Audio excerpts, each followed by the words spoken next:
কয়টা মামলা খাইছিলেন আপনি? আমি একটা মামলা খাইছিলাম। কি বিষয়ে? এটা এর আগে যেটা মামলা খাইছিলাম এটা মামলার মামলা খাইছিলাম।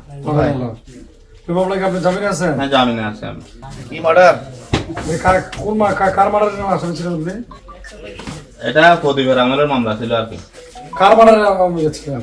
এটা ওই উনি গেছিলেন মারা। আপনি কি আসলে রোড অ্যাক্সিডেন্টে আপনি আহত হয়েছেন না কোনো ক্রস ফাইট? না না, আমি রোড অ্যাক্সিডেন্ট হয়েছি। ওনার বিরুদ্ধে অনেক অভিযোগ আছে আর উনি বিভিন্ন সন্ত্রাসী সংগঠনের সঙ্গে জড়িত আছে, সেটা আগেও বলছি আমরা। এই প্রেক্ষিতে আজকে প্রশাসন ওসি সাহেব সহ ওনার বাড়িতে অভিযান পরিচালনা করছেন। ওনার বাড়িতে বিভিন্ন কাগজপত্র, অবৈধ স্টাম্প, বিভিন্ন সন্ত্রাসী সংগঠনের সঙ্গে জড়িত বিভিন্ন কাগজপত্র পাওয়া গেছে। উনি মানব পাচারের সঙ্গে অনেক কাগজপত্র পাওয়া গেছে। উনি যে বিভিন্ন সংগঠনের সঙ্গে জড়িত, সন্ত্রাসী সংগঠন সহ বিভিন্ন মানব পাচারের সঙ্গে জড়িত, এগুলো আমরা প্রমাণ সহ পাওয়া গেছে। এগুলা নিয়ে আমরা ওনার বিরুদ্ধে আইনত ব্যবস্থা গ্রহণের জন্য থানায় নিয়ে গিয়ে ওনাকে আইনত ব্যবস্থা গ্রহণ করবো বলে আশা করি আছে।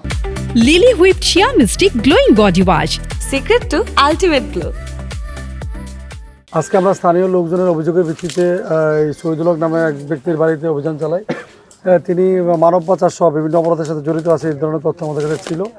আমরা ওই তথ্যের ভিত্তিতে তার বাড়ি তল্লাশি করি। যদি কোনো অবৈধ কোনো কিছু পাইনি। বিভিন্ন জায়গায় মানব পাচার করেছে এই সংক্রান্ত কিছু ডকুমেন্টস আমরা পেয়েছি, এগুলো আমরা জব্দ করেছি। তাকে জিজ্ঞাসাবাদ করতেছি। আমরা তাকে আপাতত নিয়ে যাব, জিজ্ঞাসাবাদ করে যদি তার কোনো অপরাধের সাথে তার সম্পৃক্ততা পাই তাহলে আমরা আইনে হাতে নিয়ে আসবো, নাহলে আমাদের তার পরিবারের জিম্মা দিয়ে দিব।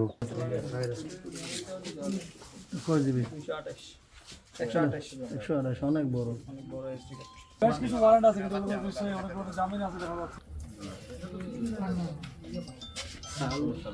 একটা টেলি দাও, আরেকটা টেলি দাও, আরেকটা টেলি দাও। থামো।